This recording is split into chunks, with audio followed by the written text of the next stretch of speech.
RDS et Balco vous présente le petit paquet.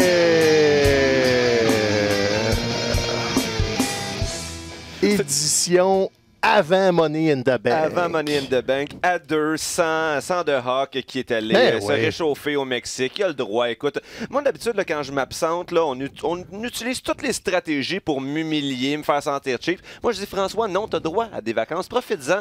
Du beau temps en famille, de la belle température. Prélasse-toi au soleil. On va tenir le fort en ton absence. Hey, c'est beau ta naïveté. Tu penses-tu vraiment que je vais pas le niaiser pendant un an? Ben écoute, moi, j'aurais fait de ma part de gentillesse, mais en même temps, c'est comme ça respecte nos personnages. C'est tout le méchant. Moi, je suis le gentil naïf. C'est correct, mais regarde, il veut nous abandonner le traître, les absents ont tort, puis il reviendra même pas bronzé en plus. Fait que ça... En même temps, c'est sûr qu'il est au Mexique, mais qu'il passe son temps dans sa chambre d'hôtel à regarder de la lutte sur son laptop. Il y a de la clim. Il commence à faire beau à Montréal, je vais me pousser au Mexique. C'est ça. Très logique. Je t'écoutais, c'est-tu la première fois depuis le début du petit paquet que c'est toi qui as la chance de faire la ligne d'ouverture? J'aurais tendance à dire que oui. J'aurais tendance à dire que oui aussi. C'est le fun, tu t'en profité, t'as bien étiré tes notes. J'ai sorti ma voix radio. Oui.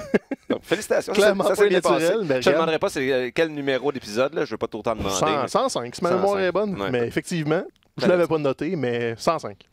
Fais-moi confiance. Fait quoi, semaine de pay-per-view? Quand même, semaine de beaucoup d'événements. Hein. Je veux dire, ça a été soulevé pas mal au cours des derniers jours qu'il y a un petit problème d'horaire, à savoir que ça tombe en même temps que la finale de Game of Thrones. Ouais. Donc il passe deuxième.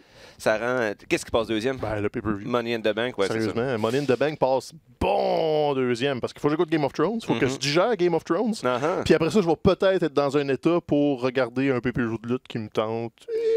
Ouais, non, c'est ça. Tu vas-tu vraiment commencer un pay-per-view de lutte à 11h le soir? Si c'est pas de la lutte japonaise, c'est probablement pas. Probablement pas que je vais me taper 4 heures de lutte pour avoir des trucs aussi palpitants que Tony Nese contre Arya Daivari. Mais attends, tu sais, la carte est quand même pas si mal que ça. Faut pas oublier que, année après année, Money in the Bank, c'est un pay-per-view d'habitude qui nous excite. Là, parce que les enjeux sont quand même considérables. Cela dit, je pense que cette année, ça souffre du fait qu'il arrive plus tôt qu'à l'habitude, ce pay-per-view-là. D'habitude, c'est le pay-per-view du mois de juin. On a le temps de digérer WrestleMania avec Backlash, habituellement, qui est un pay-per-view sans véritable conséquence. Puis on a le temps de se remettre dedans, de passer outre notre hangover de WrestleMania. Sauf que là, ça n'a pas encore été le cas. Puis j'ai pas l'impression qu'ils ont eu suffisamment de temps pour construire des histoires qui valent la peine. Non, c'est ça. On est comme un mois d'avance sur Money in the Bank. Puis là, en juin, ça va être comme un mois bizarre avec un autre show d'Arabie. Fait qu'on dirait que tout ce qu'on va construire là va être pour juillet.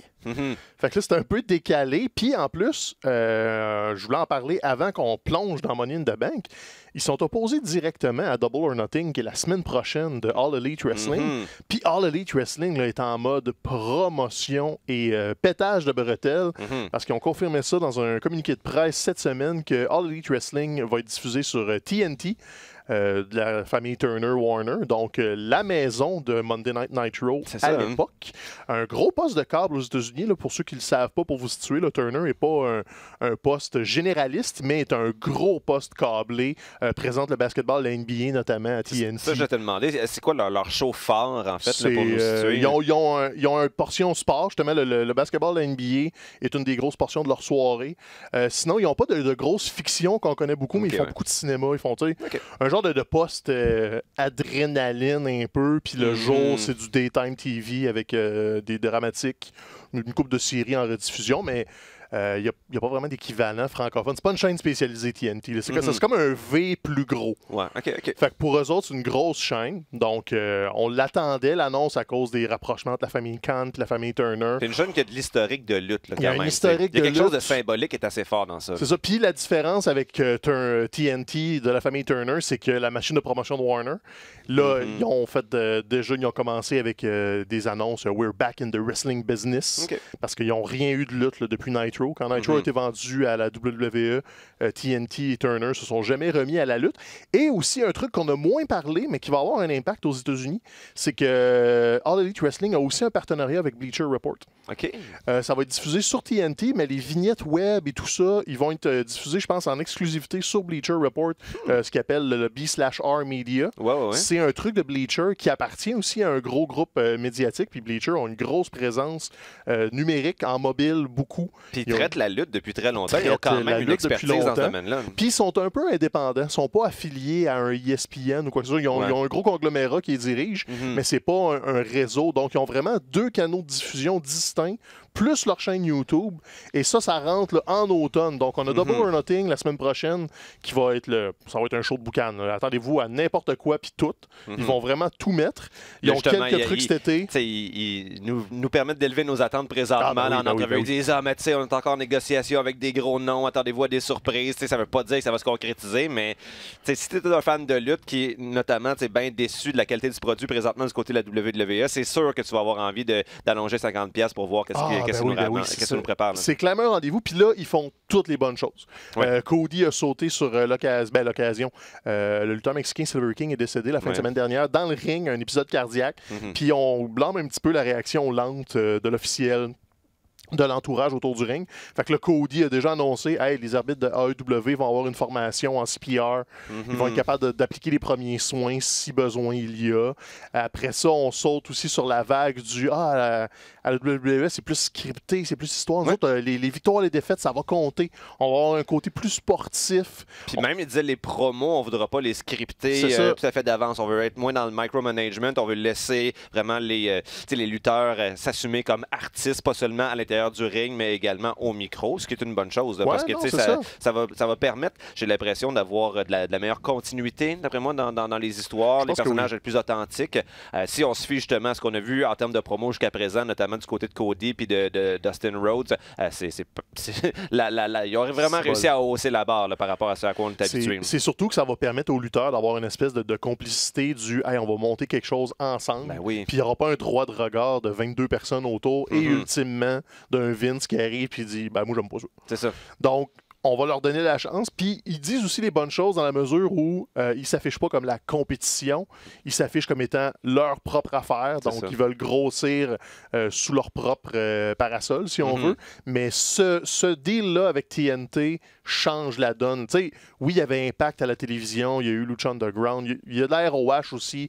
Mais le réseau de Sinclair Broadcasting, de la ROH, c'est des chaînes locales. C'est pas... c'est l'équivalent d'écouter ton canal communautaire quand tu es en Mauricie qui passe la messe puis c'est de la lutte locale, des fois. C'est ça, de la lutte locale, mais le réseau de Ma TV est un exemple de truc communautaire. C'est ça, le Sinclair Broadcasting. Donc, la ROH est là-dessus, puis Impact est sur l'équivalent d'un Z-Télé, mettons. Donc, une chaîne câblée spécialisée. Je pensais que c'était Twitch exclusivement. C'est un partenariat louche avec une petite chaîne. Donc, c'est toujours des petites niches qui vont ramasser des 700-800 000 le code d'écoute, des fois 1,2 million quand ça marche vraiment fort. Pourtant, on voit que ce qui est attendu de la part de TNT pour les premiers mois, du moins de AEW, c'est 400 000. On se dit, si on est capable de faire 400 000 au début, on va être satisfait. C'est sûr qu'on s'attend à ce que ces codes d'écoute-là grossissent éventuellement. S'il n'y a pas d'accroissement des codes d'écoute, ben là, ça va devenir un problème. Sauf qu'initialement, on essaie quand même de ne pas mettre la barre trop haute. Aussi, il y avait des rumeurs qui circulaient comme quoi AEW était rendu, était obligé de payer, en fait, pour obtenir ce temps d'antenne-là. Finalement, ça a été clarifié au cours des derniers jours. Ce n'est pas le cas. Évidemment, ils ne vont pas recevoir autant d'argent que peut le recevoir la WWE, sauf qu'il ne faut quand même pas perdre de vue que la WWE, ça leur a pris comme 25-30 ans avant d'avoir comme des énormes contrats de télé. AEW qui commence tout juste. On ne peut pas s'attendre à ce que ça soit la même chose. C'est ça. Puis, tu sais, des trucs que les gens oublient aussi du temps de la Monday Night War. Quand Nitro était en onde à TNT, Nitro achetait pas du temps d'antenne. Ça appartenait au propriétaire qui a décidé je vais vous allouer 2 heures de temps sur ma chaîne. Donc, il y avait une facilité vraiment très grande. Mais TNT a le même rayonnement qu'USA Network aux États-Unis. Donc là, l'avantage de la WWE, c'est qu'ils vont déjà être à Fox quand AEW va embarquer. C'est soit un avantage, soit un inconvénient, parce que si Fox n'est pas satisfait, ils vont pas vraiment le promouvoir comme il faut, tandis que AEW va rentrer comme un des flagship shows de TNT. Donc, attendez-vous pas à une révolution puis une deuxième Monday Night War, mais attendez-vous à au moins une alternative sérieuse. Puis peut-être une alternative qui va provoquer quelques changements parce que là, pour rebasculer du côté de la WWE, les échos commencent à grogner. Les codes d'écoute sont basses, on en a parlé dans les 2-3 dernières semaines. Alors que AEW semble tout faire positivement. Tout est bien de leur côté, c'est le contraire du côté de la WWE. C'est le contraire. Puis là, c'est ça, on a le Wild Card Rule, on a eu le shake-up qui a été très shaky, pour ne pas faire de mauvais jeu de mots. Tout à fait. Et là, les différents informateurs et journalistes spécialisés ont chacun leurs sources différentes. Sauf que les bruits commencent à tout concorder que Vince McMahon est de plus en plus un problème. Dans la mesure où il y a une espèce de dictature sur tout ce qui se passe à la télé. Il y a toujours un droit de regard sur toutes les histoires, toujours un droit de regard sur les orientations des lutteurs, sur les personnages, bref. Puis on avait souvent l'impression, c'est une critique qu'on a faite souvent, que le produit qui nous est offert, on avait l'impression que c'était vraiment fait à la dernière minute et justement ce qu'on entend de plus en plus, ça vient confirmer ça.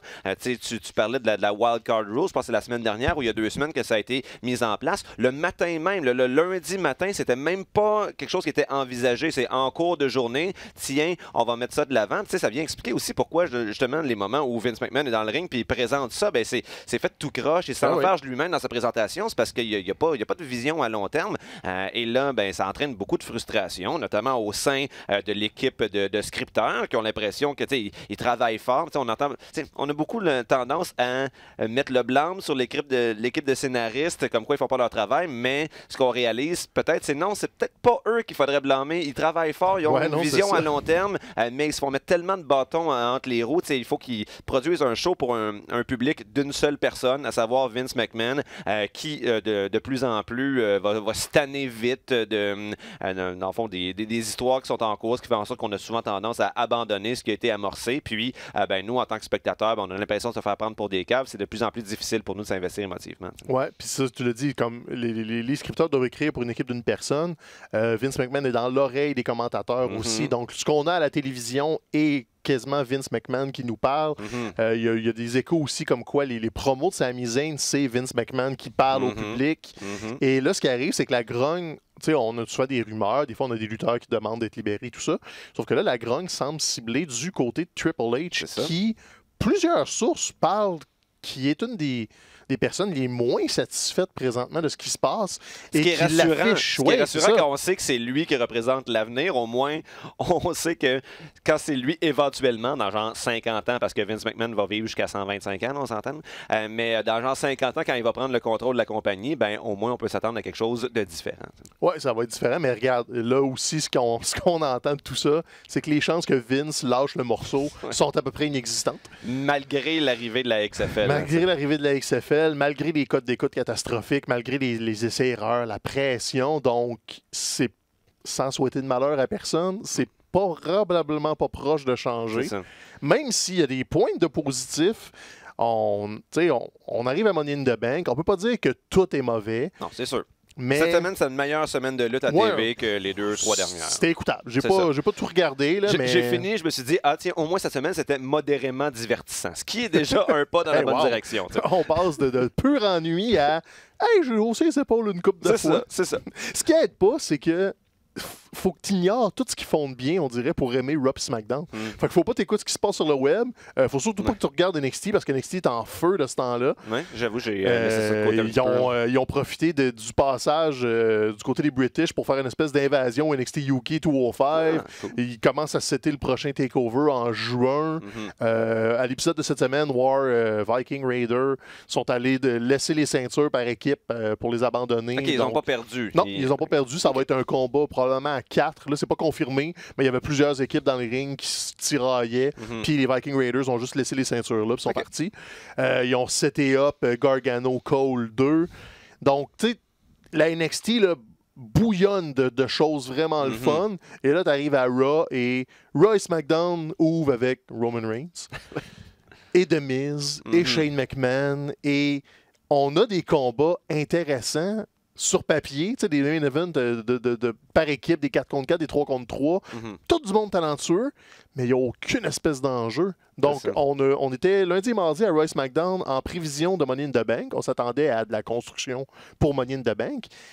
Mais je sais pas si tu as eu cette impression-là, mais côté anticlimatique, moi, j'ai pas l'impression que je m'en vais à un pay-per-view. J'ai l'impression que c'est dans 3-4 semaines, puis qu'on va y arriver éventuellement, mais c'est là dimanche. On a beaucoup utilisé des segments préenregistrés, des petits montages. Notamment, c'est le cas de Kevin Owens. C'est la façon qu'on a utilisée pour le présenter comme une menace. C'était pas de le rendre menaçant présentement en le faisant agir d'une façon brutale, comme on sait qu'il est capable de le faire. C'est juste un montage de toutes les fois dans les 4 dernières années où il a été brutal. Puis on fait comme même, oui, on sait qu'il est capable de ça, mais là, présentement, s'il est juste derrière à s'adresser à une caméra à dire « je vais te péter la gueule », ça lui permet pas de se distinguer des autres lutteurs. Tous les lutteurs, c'est comme la base de leur définition de tâche. Je te parler dans une caméra puis dire « toi, moi, te péter la gueule ». Donc là, pour un match de championnat WWE, on serait effectivement en droit de s'attendre à plus. Puis en même temps, j'ai l'impression que ça nuit non seulement à Kevin Owens, mais ça nuit au règne de Kofi Kingston.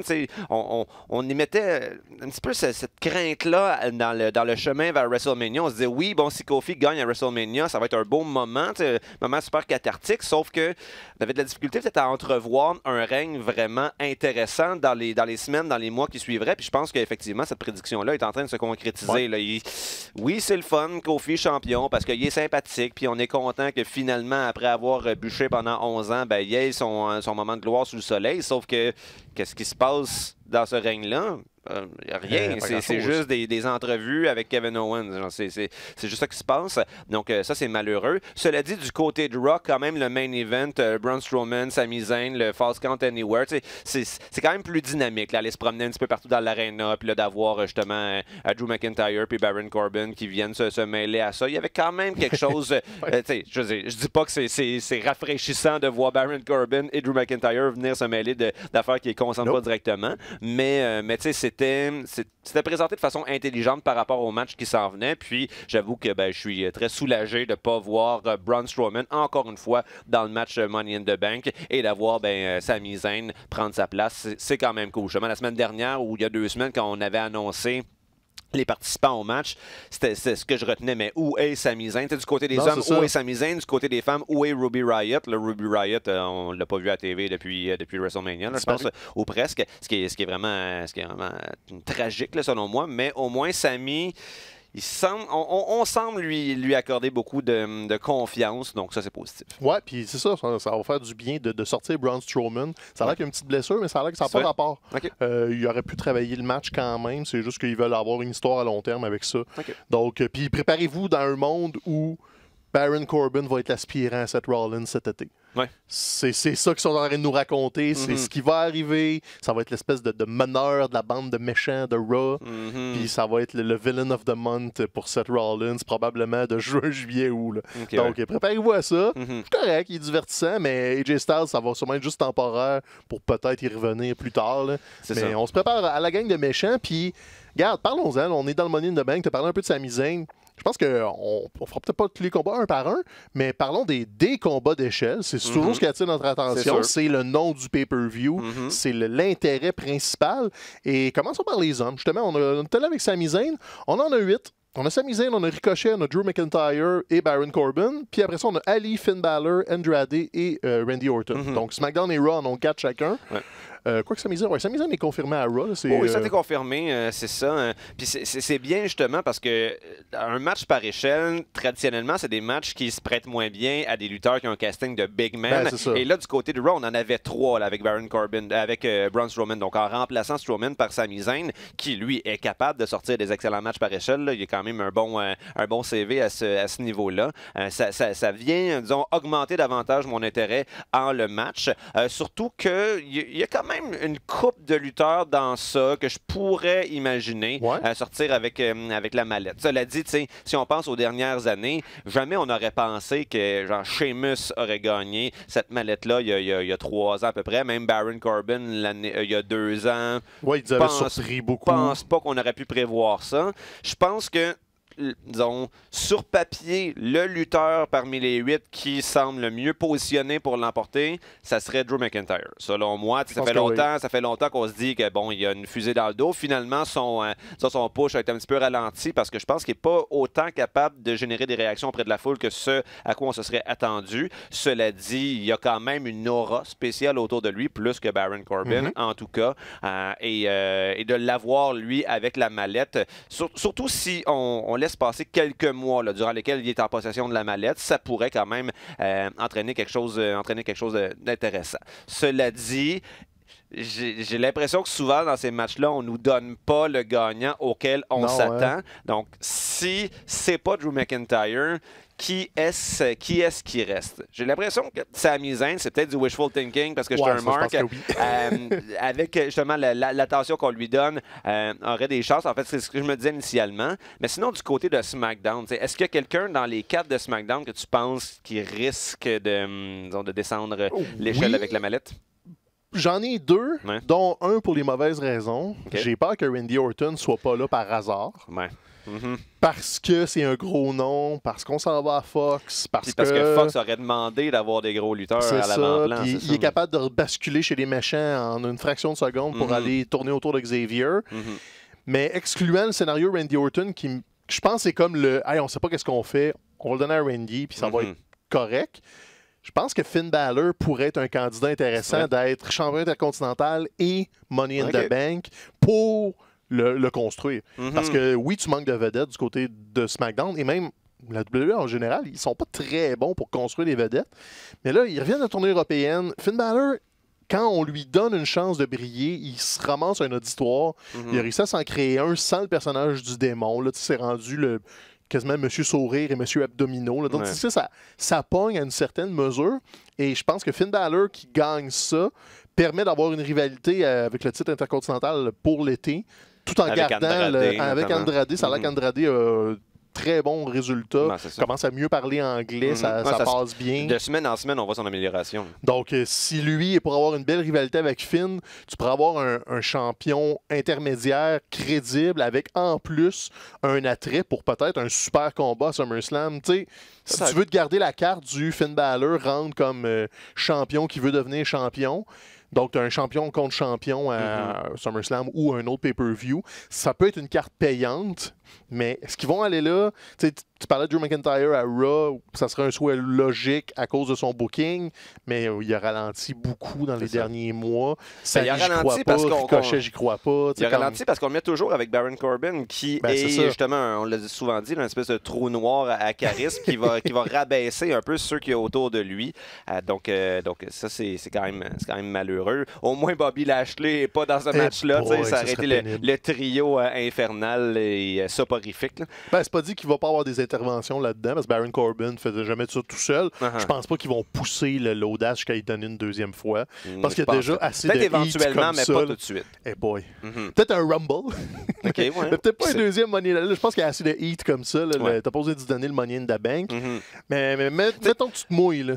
Parlant de heat, juste parenthèse, justement cette semaine, je sais pas, j'étais sur Wikipédia, puis là j'allais voir les définitions des différents termes de lutte qu'il y avait. Puis là, dans la page, il y a une page complète pour la définition de heat. Puis là, dans l'histoire de la lutte, il parle de différents types de heat. Le X-Pac heat, le Roman Reigns heat aussi. Et là, il y a maintenant une sous-section Baron Corbin heat comme étant le meilleur exemple de ce qu'il appelle dans la sous-catégorie le go home heat, genre du heat qui fait juste que les spectateurs veulent que le lutteur en question s'en aille. Ils veulent pas l'haïr activement, ils veulent juste pas le voir. Donc Baron Corbin est présentement sur Wikipédia la nouvelle référence à ce type de heat-là. Ce qui n'est pas nécessairement une bonne / mauvaise nouvelle pour lui. La bonne nouvelle, c'est qu'on parle de lui. Ça veut-tu dire qu'il va devenir un peu sénile comme Sean Waltman dans 15 ans?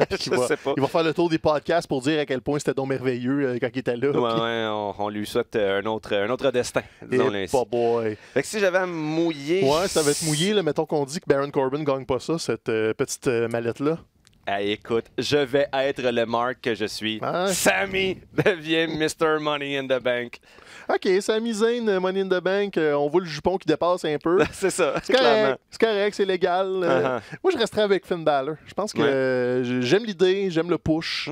J'aime le manque de talent à SmackDown. T'aimes le manque de talent à SmackDown? Dans le sens où ça cadre, mais je me prépare à être amèrement déçu que Randy Orton décroche cette affaire-là et reparte avec. C'est ce qui manque à son répertoire, là. Randy avec une valise qui peut faire des RKO out of nowhere. Soyez pas surpris, personne. On s'entend que, par exemple, si c'est Drew McIntyre, c'est peut-être prévisible, mais je serais pas déçu parce que je crois au potentiel de cette histoire. Ça serait une belle façon. Puis surtout s'il était avec Baron Corbin, il pourrait être la menace du tu te bats comme Baron, mais je suis pas loin en arrière. Il y a quelque chose à construire. Ils vont-tu le prendre puis le construire? Ça, regarde, ils sont capables de pas le faire. Ils nous l'ont prouvé 1 million de fois. Puis si tu dis qu'un des plans serait visiblement de mettre Baron Corbin dans les pattes de Seth Rollins, ben la mallette pourrait être un élément qui pourrait faire en sorte que Corbin et McIntyre se distancient l'un de l'autre, ce qui serait une bonne chose. Un beau point de friction potentiel. Donc, ça aussi, un scénario intéressant qui est dans le... Mettons que si on mettait de l'argent, Drew McIntyre serait un choix intelligent. C'est ça. Mais un choix émotif, toi, c'est Sami. Moi, c'est plus Finn. Donc, on y va pour les hommes comme ça. Pas de cash-in surprise dans la soirée. Là. On pense que ça va être straight up. Non, c'est ça. Ça fait 2 années, justement, que les gagnants de Money in the Bank ne réussissent pas à transformer leur contrat en un championnat. Donc là, j'ai l'impression peut-être qu'ils ont voulu faire ça pour briser dans notre tête l'espèce d'équivalence. Aussitôt que quelqu'un gagne cette mallette-là, c'est certain qu'il devient champion. Là, il y avait comme juste Cena qui n'avait pas réussi. Il y avait Cena, puis l'autre, Damien Sandow. Donc, il n'y avait pas beaucoup d'exemples avec 4 exemples relativement récents d'échecs. Ça devient une possibilité que ça ne soit pas automatiquement transformé en championnat. Mais là, on est dû quand même pour voir un cash-in qui a du succès parce que c'est quand même dans une année de lutte toujours un moment mémorable. Ah ouais, non, je pense que oui. Un vrai beau cash-in. Peut-être que c'est les femmes qui vont nous le donner parce que là, défi.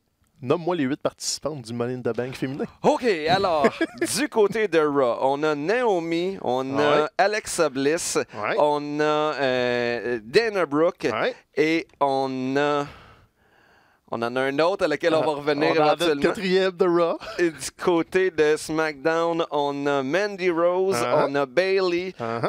C'est Natalia, l'autre du côté de Raw. Donc, Mandy Rose, Bayley, on a Carmella. Et, il m'en manque une. On a... il te manque Ember Moon! Ember Moon, c'est ça.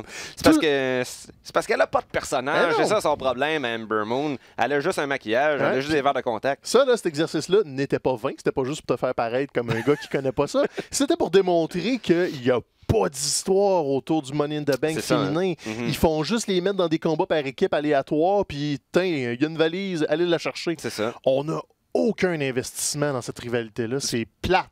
C'est bizarre parce que du côté de SmackDown, justement, cette semaine, il y a eu malheureusement juste un segment féminin dans tout l'épisode. Et puis, on a décidé de consacrer ce segment-là à la division par équipe féminine, alors qu'il n'y a aucun match par équipe qui est prévu à la carte de Money in the Bank en fin de semaine.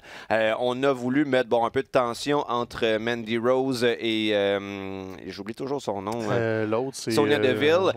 C'est pas la première fois qu'il y a de la tension entre les deux, le manque de communication. Je ne sais pas si ça va avoir un rôle à jouer dans la fin du match par échelle en fin de semaine, mais effectivement, est-ce que c'est plus important, est-ce que c'est plus pressant de présenter le nouveau nom Kabuki Warriors, donc avec... parenthèse, Paige avec ces deux-là, on dirait que j'y crois pas. Je vois pas. Il n'y a pas de chimie entre les trois. Entre les deux japonaises, oui, ça fonctionne. Ça se fait un peu naturellement. Puis ils se connaissent déjà, mais on dirait que plus les semaines passent, et plus l'ajout de Paige comme manager dans cette équipe-là a l'air artificiel, inutile. Et j'ai pas l'impression que ça hausse leur valeur marchande. Au contraire, ça les ralentit. Non, c'est ça. On dirait qu'il avait promis à Paige de lui faire quelque chose quand elle reviendrait de la tournée de promotion de son film. Puis c'est pas une gérante naturelle, c'est pas ça cadre semi. Il n'y a pas vraiment de définition claire de personnage à part que hey, on a 2 Asiatiques, on va les mettre ensemble. Puis même cette semaine, il était à Londres, là, dans son pays natal. Puis tu sais, à peine de réaction. Elle-même, c'est pas d'énergie dans sa livraison de la promo. Donc il y a quelque chose qui cloche. Là. Non, je pense pas que Paige va faire long feu. Probablement que la carrière d'actrice va lui parler pas mal plus que d'être la faire valoir d'une division par équipe qui est négligée, qui n'a pas de combat de champion qu'il y en a à Money in the Bank. Il n'y a pas vraiment d'aspirantes pour les Iconics. Donc, c'est rendu... Ça fait même pas un an que les ceintures existent puis sont déjà ça fait même pas 3 mois. T'sais. Donc, attachez-vous pas trop à ces ceintures-là. Ça va être quelque chose qu'on verra pas souvent à la télé. Puis les Iconics font juste de la comédie. D'ailleurs, il aurait pu en mettre une des deux dans le match d'échelle, à la limite. Là, comme, fais vivre tes championnes par équipe au travers du Money in the Bank. Mais non, on a juste pris toutes les femmes qui avaient aucune histoire de rien nulle part. Puis la seule qui a un semblant de momentum, c'est Bayley. Puis même à ça, on a tout fait pour nous le faire oublier. Là, c'est comme... En fait, la construction qu'on nous a donnée pour ces filles-là cette semaine, c'est des petites promos backstage faites sur leur téléphone. Puis il y avait toute la même promo. C'est genre, ce dimanche, c'est moi qui vais gravir les marches de l'échelle et je vais décrocher pour être la nouvelle Miss Money in the Bank. C'est la même affaire pour les 4. Là. Donc, tu sais, je sais pas. Non, le sens-tu l'excitation? Ben, je sens l'excitation parce que j'aime la lutte, là, sinon je n'ai pas une émission de lutte ici, mais non, on serait en droit de s'attendre effectivement un peu plus en termes de construction. Ils ont fait un peu un meilleur travail du côté de Raw, par exemple. Il y a eu un match avec les 4. Dana Brooke a eu, je pense, son spot le plus impressionnant en carrière. Là. Elle a fait une espèce de crossbody du haut de l'échelle. Elle existe enfin. Comme on n'a jamais réclamé plus de Dana Brooke, mais on s'entend qu'elle n'a pas vraiment été utilisée depuis 2-3 ans. C'est toujours une décoration quelque part dans les rivalités. C'était quoi? T'avais Apollo Crews? Ouais, c'est ça, là, avec Titus Worldwide. La gérante d'un jobber, c'est comme OK. Fait que, au moins, là, il donne un petit peu d'air d'aller. Mais dans justement un des espèces de petits reportages, une entrevue qui a été faite dans un podcast où on a confirmé la grogne backstage par rapport aux décisions créatives de Vince. Parmi les petits éléments en vrac qui étaient sortis de ça, c'est à quel point Dana Brooke, c'est probablement une des filles qui travaille le plus fort dans les 3 dernières années, toujours arrivée la première à s'entraîner, toujours très présente pour faire le ring. Donc, tu sais, c'est peut-être pas la lutteuse qui a le plus haut plafond, là, loin de là, on s'entend, mais tu sais, je pense que c'est un peu une méritocratie, ce milieu-là. Puis si tu montres que tu es prêt à travailler fort, c'est sûr qu'éventuellement, il y a des nananes qui vont te revenir. Donc, je pense que c'est le nanane qu'on est en train d'offrir à Dana Brooke. Et tout ça, ne l'oublions pas, commencé à Montréal, quand dans son match pour Main Event, elle a eu une réaction monstre de la part de la foule du Centre Bell. Montréal a compris, les filles qui font des flips avant de commencer le combat, c'est les meilleures. C'est quand même impressionnant, ce flip-là, de côté. Elle est très athlétique. Je suis pas sûr que, tu sais, on a des caméras maintenant, on devrait se donner un défi. D'ici 6 mois, là, devant la caméra, on fait chacun ce move-là. Pas sûr que la CSST va être d'accord à ce que je fasse un move de même. D'un pour le bureau, de 2 pour mes hanches. Non. Mais en tout cas, Dana Brooke, elle gagnera pas Miss Money in the Bank. Si elle va par élimination, là, elle, c'est une des premières à être mise de côté. Tu peux la tasser assez rapidement, je te dirais. Mais d'ailleurs, qui qu'on tasse pas? Qui qu'on tasse pas? Ben, moi, en fait, jusqu'à ce SmackDown, je voyais depuis le début Mandy Rose comme étant celle qui avait le plus de chances de s'en sortir avec la mallette. J'ai l'impression que ce genre d'accessoire-là cadre bien avec le personnage, avec l'attention qu'on lui met. Cela dit, bon, ben là, est-ce que Sonya Deville va venir un peu mettre des bâtons dans les roues? Je pense que ça serait le mauvais moment pour le faire. Je pense qu'on veut encore garder une certaine chimie entre ces deux-là. Moi, mon numéro 1 reste Mandy Rose, puis numéro 2, je pense que c'est Bayley qui aurait le plus de chance. Je pense que ça ferait bien à son personnage, surtout que là, ben, visiblement, on l'a séparé de Sasha Banks. On a besoin de réinsuffler une nouvelle énergie en Bayley. Puis ça avait quand même bien fonctionné quand on lui avait donné dans les dernières semaines des matchs à SmackDown. Elle n'avait jamais aussi bien paru dans le ring, selon moi, que depuis son époque à NXT. Et donc, on dirait que juste ces petits matchs-là m'ont redonné confiance en elle et ben, la mallette, ça pourrait réinsuffler une nouvelle énergie en son personnage. Ouais, moi aussi, je suis d'accord avec Bayley. Du lot, c'est pas parce que c'est la plus connue. Je pense que c'est celle qui a le plus d'histoires à raconter. C'est ça. Mais j'aillerais pas la courbe vers Natalya. Okay. On l'a utilisé souvent dans plein d'histoires, mais plus comme faire valoir, plus comme deuxième aspirante, plus comme l'accompagnatrice de. Tu pourrais avoir une espèce de feel-good value à donner ça à Natalya pour avoir une vraie chance au titre. Mais encore là, il n'y a pas plus d'histoire. Fait que même si elle a la mallette, je sais pas qu'est-ce qu'ils vont faire avec. Ils vont dessiner des oreilles de chat dessus. Là, ils sont capables du pire. Là. Donc, Bayley serait le choix logique. Natalya serait un choix peut-être plus émotif. Ouais. Mais bon, j'irais avec la logique de Bayley. Mais comme je disais en ouverture, il n'y a aucun investissement. Tout est à propos de Becky Two Belts, ce qui est une bonne chose, mais aussi une mauvaise chose parce que tu as une quinzaine de femmes dans la division qui aimeraient avoir une chance aussi. Mais là, tout est à propos de Becky. Puis d'ailleurs, enchaînons avec ça parce que Becky Two Belts a 2 combats à Money in the Bank. D'un côté, à SmackDown, contre Charlotte, sa némésis de toujours, une espèce de retour de WrestleMania.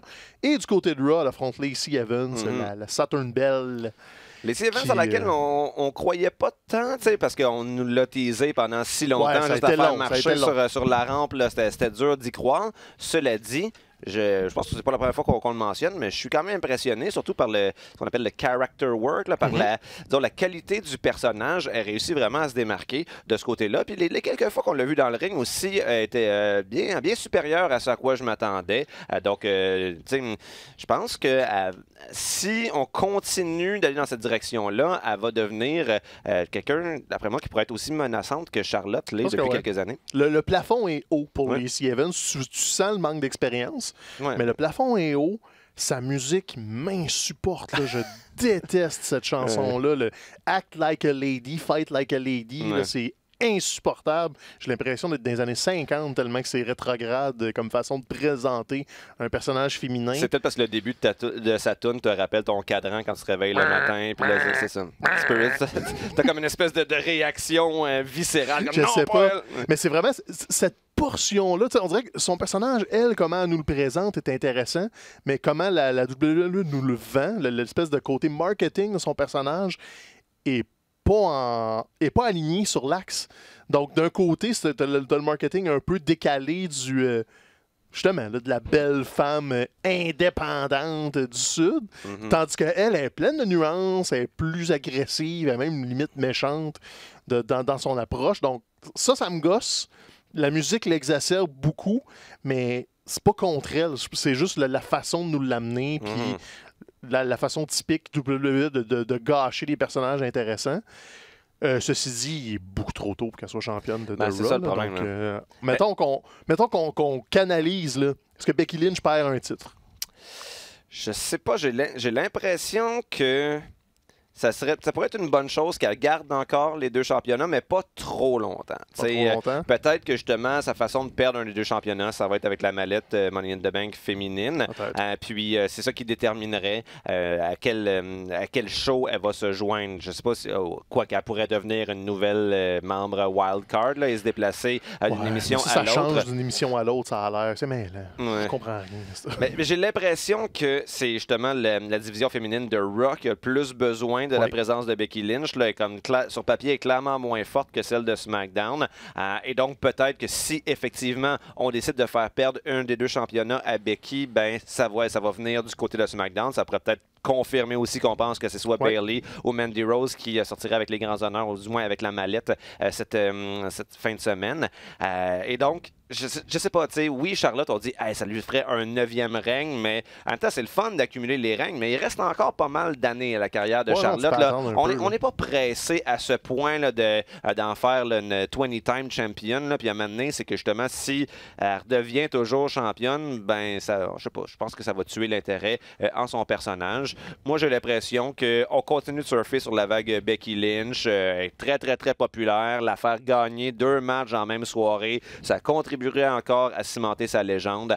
Donc, moi, je mets Becky gagnante des 2 affrontements. Ouais, je pense aussi. Là, elle va le perdre éventuellement, probablement cet été, mais pas tout de suite. C'est ça. Par contre, il y a un risque de redite, parce que là, à Raw et SmackDown, c'est tout le temps les mêmes promos. C'est ça. Donc, il va falloir peut-être mieux doser tout ça, ou peut-être pas avoir... Tu sais, parce que tu avais Charlotte et Lacey à Raw, tu avais des vignettes à SmackDown, c'est comme, OK, mais sépare tes rivalités au pire. T'es comme, rappelle-nous-le pas aux 2 émissions que Becky défend 2 fois. Tu peux juste faire une rivalité par show, tu sais, ou un truc du genre. Parce que là, il y avait un peu de redite, puis on a une surdose un peu de Lacey Evans alors qu'elle commence. C'est comme, donnez-nous le temps de l'apprécier avant de nous l'enfoncer vraiment en creux. Moi, j'haïs pas le Becky Two Belts, par contre. C'est encore bon. Becky, elle a le vent dans le dos. Fait que on s'entend qu'elle sort de Money in the Bank avec ses 2 ceintures, mais peut-être sur du temps emprunté. Peut-être amoché, peut-être name it, mais je pense qu'on va construire quelque chose pour plus tard. Fait que ça, c'est Becky. Ce qui est malheureux, c'est que ça se fait un peu quand même au détriment de Charlotte, qui a jamais, je pense, depuis son arrivée à la WWE, été aussi en panne. On a l'impression qu'elle a perdu un peu de son charisme. Ses promos, c'est pas mal toujours la même chose aussi. On tourne en rond, il n'y a rien de nouveau. Donc, peut-être, je sais pas qu'est-ce qu'on pourrait faire avec Charlotte. Peut-être justement lui faire une rivalité avec quelqu'un d'autre qu'avec la même personne avec qui elle feud depuis 2 ans. Ça pourrait faire du bien de justement la distancer et ça va sûrement arriver quand Becky va lâcher la ceinture. Ben, elle va se retrouver à Raw, puis là, ils vont les séparer. Mais en temps et lieu, là, à Money in the Bank, on a aussi des combats de championnat du monde. Oui. Seth Rollins contre AJ Styles, on pourrait quasiment considérer ça comme un dream match. On l'a tout de suite. AJ Styles vient d'arriver à Raw, tout de suite championnat universel contre Seth Rollins. Bonne ou mauvaise chose, je pense que c'est dimanche qu'on va le savoir, parce que me semble c'est tôt. Il me semble que c'est tout. Il me semble que ce match-là aurait bénéficié justement d'avoir un méchant puis un gentil, ce qui n'est pas le cas. Et en même temps, je comprends que tu ne peux pas tourner AJ Styles méchant tout de suite parce que la logique du Superstar Shake-Up, c'est d'échanger le principal gentil de SmackDown contre le principal gentil de Raw. Et donc là, AJ Styles qui vient être un autre des grands gentils avec Seth Rollins. Est-ce que tu le fais virer méchant? Je sais pas. Ça pourrait peut-être être une bonne chose, par exemple, pour son personnage, parce que c'est un peu le même problème que Seth Rollins. Ils sont meilleurs, d'un point de vue de leur personnage, en méchant qu'en gentil. Les gentils qui sont prêts à se battre pour la foule, bon, à un moment donné, ça revient pas mal du pareil au même. Mais je pense qu'en termes de lutte, ils vont essayer de mettre la barre très haute. J'espère juste que... c'est ça, c'est que le danger d'un premier match comme ça, c'est que ça soit perçu à l'intérieur de la compagnie comme le premier de 3-4 matchs et donc que ça soit un match qui, de façon indépendante, ne soit pas satisfaisant. On avait vécu ça pas mal dans la rivalité entre AJ et Nakamura. On s'attendait tellement à des choses spectaculaires. Il y avait une historique ensemble du côté de la New Japan où il y avait comme fait sauter le plafond des différents arénas. Et là, à chacun de leurs affrontements, on dirait que c'était pas à la hauteur. Même chose avec Samoa Joe. Donc, en même temps, peut-être que le problème, c'est AJ Styles. Je sais pas. Hein? Pourtant, AJ Styles, c'est un des meilleurs travailleurs à l'intérieur du ring, un des meilleurs techniciens. Mais il y a quelque chose qui fait en sorte que le soufflet gonfle pas tout à fait. Le soufflet gonfle pas, ouais. C'est peut-être ça. C'est peut-être les limitations aussi du style plus grand public qui lui vont moins bien. Moi, j'ai plus l'impression que c'est un one-off, puis on va s'en distancer pour le garder pour plus tard. Du moins, c'est ce que je pense, c'est ce que je souhaite, plus que ce que j'ai l'impression. C'est peut-être une prédiction que j'espère qu'ils vont juste le faire une fois. Puis s'ils le font juste une fois, c'est Seth Rollins qui le gagne.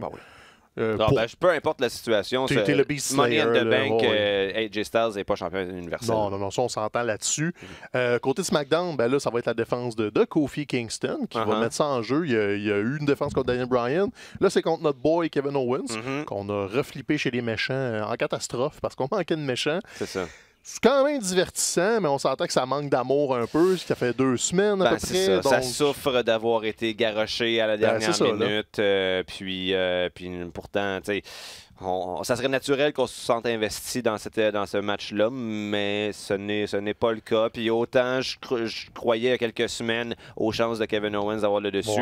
Présentement, il n'y a absolument rien qui indique que ça serait une bonne décision d'affaires de lui donner le championnat par équipe. T'sais, là, on a vu Sami Zayn venir le rejoindre à la fin de SmackDown. Est-ce qu'on considère les réunir de façon durable, même si un est à Raw, l'autre à SmackDown, avec la Wildcard Rule, les mettre dans une division par équipe? Je sais pas, c'est pas clair. Non, c'est vraiment botché, c'est malheureux. C'est peut-être juste pour niveler les chances avec Xavier qui est en... je sais pas. Ça, peut-être. Je pense que ça va être le fun comme combat. Ils vont raconter une belle histoire, mais pour l'instant, l'histoire est bof. On s'attend pas à un grand changement. Ça va sûrement continuer plus tard. Donc, c'est notre boy, c'est Kevin, mais c'est pas tout de suite qu'il va être champion du monde. Malheureusement. D'ailleurs, c'est le championnat qui lui échappe. Là, il a été champion universel, il n'a pas été champion du monde. Donc, ça serait une belle petite coche de plus à la ceinture. Pas été champion par équipe non plus encore. Pas été champion par équipe encore, mais regarde, ça va attendre. L'été est encore jeune pour notre boy. Le train Kofi Cendrillon n'a pas fini encore. C'est ça. Donc, ça, c'est pour les matchs de championnat du monde. Sinon, si on va un petit peu vite, il y a beaucoup de combats sur la carte, mais comme tout le reste, ça manque un peu de gravy sur la recette. C'est juste des ingrédients. Pas de sel, pas de beurre. T'es-tu en train de me dire que Dominic, c'est pas du bon gravy, ça? Je pense qu'il a pris beaucoup de gravy, Dominique, mais c'est pas du bon gravy. C'est pour ça qu'il a grandi. Oui, c'est juste ça. C'est la grandeur. C'est une joke de grandeur. C'est ça. Mais ce match-là contre Samoa Joe et Rey Mysterio, je sais pas si on veut faire en sorte, on veut s'excuser à Rey Mysterio du squash dont il a été victime à WrestleMania et lui donner la victoire. En fait, c'est ce que je prévois, mais ça serait une mauvaise idée. En fait, moi, j'espère que Samoa Joe va rester champion parce qu'il a fait fait ses preuves. Là, on s'entend. WWE, c'est son premier championnat en quoi, 2 ans, 3 ans à peu près, là, depuis du moins quand il était champion NXT. Et à chaque fois qu'il a été mis dans le spotlight, là, il fait un travail qui est sans faille. Il mérite d'avoir un règne de longue haleine, de pouvoir un peu marquer l'histoire de ce championnat-là des États-Unis.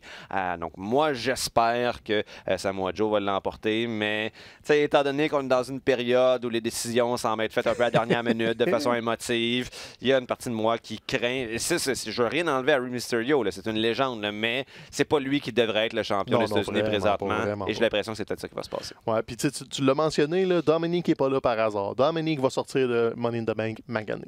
Ah ouais, parce que Samoa Joe va gagner en s'attaquant à Dominique puis en faisant soit une pression. Ah, ben ça serait bien. Ou une distraction, ou je vais faire mal à ton fils si tu t'en vas pas. Comme, parce qu'il s'entraîne dans le ring. Il y a quoi de machiavélique qui s'en vient. Ouais, il a commencé à s'entraîner dans le ring.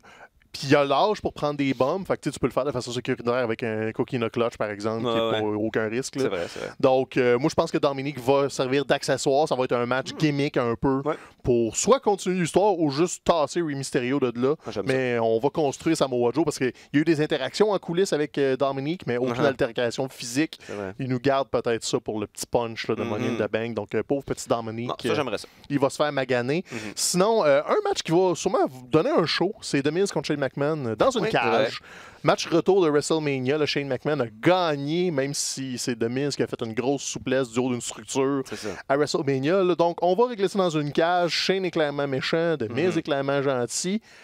Je m'attends à une revanche du Miz qui va sûrement gagner ce chapitre-là, mais est-ce que Shane va encore se tuer? Ça se peut. Je vois qu'il est dans une cage, il y a quelque chose qui se passe. Là. Il est rendu à quel âge, là? 47, 48, ouais, c'est ça.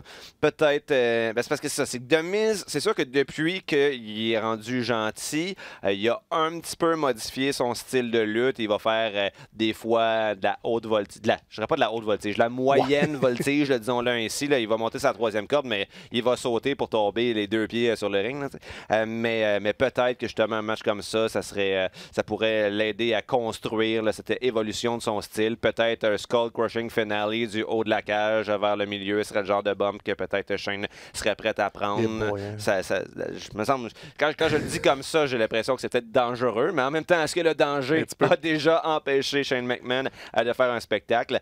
Cela dit, le problème, c'est que moi, d'imaginer que Shane McMahon va prendre un gros bump, ça marche plus pour m'exciter. On en a vu assez de ça, puis cette rivalité-là, c'est malheureux, mais elle aurait dû se terminer à WrestleMania. Je vois pas pourquoi on continue d'étirer la sauce. C'est malheureux. Puis bon, ça, des stipulations, match en cage. OK, fine, là, mais j'ai jamais trouvé... Les matchs LNSL, OK, il y a quelque chose de plus le fun, mais les matchs en cage en tant que tel, j'ai jamais trouvé que c'est une stipulation vraiment intéressante. Non, moi non plus, ça permet trop... Des fois, c'est lent, ça manque de rythme. Puis Shane McMahon n'est pas particulièrement athlétique. Là. Oui, il fait des bumps, mais monter une cage pour Shane McMahon, c'est laborieux. Là. Donc, il n'y aura pas une grosse excitation de « Ah, il pourrait monter puis gagner ». Non, ça va prendre 15 minutes à chaque fois. Je pense que ça va manquer de rythme. Shane McMahon, tu l'as dit, là, il vieillit, il s'en va à son 50e printemps cet automne. Donc, on veut pas trop qu'il se fasse mal. Puis là, en plus, c'est qu'on sait qu'il s'en va vers Roman Reigns après. Donc, c'est pas un write-off, c'est juste un chapitre pour passer à d'autres choses. Puis parlant de Roman Reigns, il est avec l'allié Shane McMahon, Elias. Donc, tu sais, ces deux rivalités-là gravitent une autour de l'autre. Puis c'est pas forcément une bonne chose, parce qu'on a beaucoup de Shane qui tire les ficelles, qui est le méchant, qui est quasiment le clone de Vince d'il y a 20 ans. Et là, c'est Roman Reigns qui est le gros gentil. Elias est comme l'avatar de Shane McMahon dans le combat. Ça va être intéressant pour 10-12 minutes, là, mais on s'attend pas à une très grosse surprise ou à un événement. Là, que Roman gagne ou perde, il va sortir gagnant de toute façon. C'est sûr. Donc ça, c'est un autre combat de la soirée. Sinon, ben là, on a du remplissage. C'est chiant à dire, mais ça va être ça pareil. On a Tony Nese contre Ariya Daivari pour le championnat de 205. Je sais pas quoi. C'est ça, en fait, là, je pense que à partir du moment où tu es sur le roster de 205 Live, éventuellement, tu es garanti d'avoir un match de championnat dans un pay-per-view. C'est comme ça. Le prochain, ça va être Jack Gallagher. Là, puis ils vont tout passer. Là, mais Ariya Daivari, s'il y a bien un lutteur que j'avais oublié qu'il existait, c'est lui. Là, il est là. Ça, c'est l'aspirant du mois pour Tony Nese. Ça va sûrement être un peu divertissant, mais je te garantis que je le verrai pas. Non, c'est ça. Parce que je vais faire Surtout autre qu'on chose. n'écoute pas le pay-per-view live, là. Donc, c'est le genre de moment où le fast-forward va se faire aller. OK, oui. Puis, on a aussi confirmé, probablement pour la pré-carte, les nouveaux champions par équipe de SmackDown, les champions de la Terre, Daniel Bryan, Rowan contre les Usos. Mais on n'a pas confirmé que c'était un match de championnat par équipe. C'est vrai? C'est un match par équipe.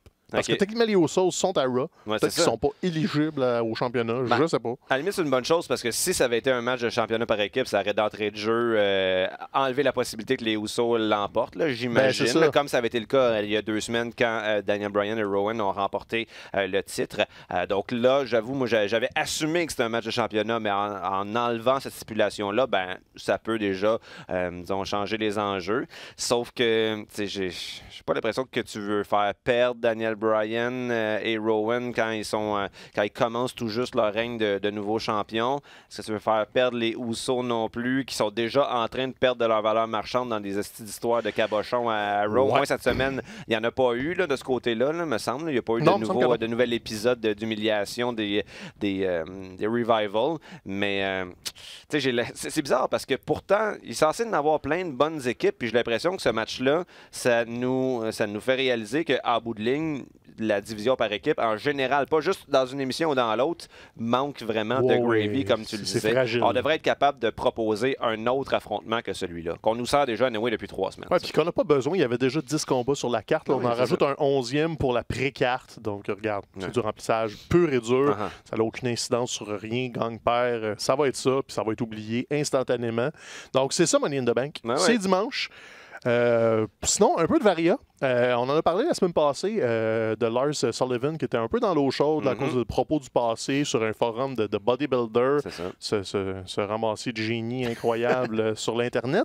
Et là, il serait en train de faire amende honorable. Donc, il se serait excusé auprès des autres lutteurs dans le vestiaire, ce que les lutteurs apprécient, mais c'est pas assez. Il a collé une petite facture. Petite amende de 100 000 $ pour un lutteur qui commence tout juste sa carrière dans les ligues majeures. Évidemment, c'est pas un montant qu'il va être capable de payer immédiatement. Ce qu'on lisait, c'est que ça va être déduit de son salaire, de ses prochaines payes. C'est ça. Puis aussi, par exemple, cette histoire-là apporte un nouvel éclairage sur les crises d'anxiété, en fait, dont il était victime. Parce qu'on avait tout assumé, c'est sûr qu'on... C'est ça qui est malheureux quand on essaie d'imaginer qu'est-ce qui se passe. Là, on fait A plus B. Ou, on invente des choses et là, on se disait, logiquement, ce qui l'empêche de performer, ce qui fait ces crises d'anxiété-là, c'est la peur d'être devant des plus grandes foules, d'être sur un plus grand stage. Mais semble-t-il que non, en fait, c'était l'espèce de peur puisqu'il allait être justement sur une plus grande foule, sur un plus grand stage, ça allait réattirer l'attention sur ces commentaires-là qu'il savait qu'ils existaient. Puis ça faisait longtemps, en fait, que la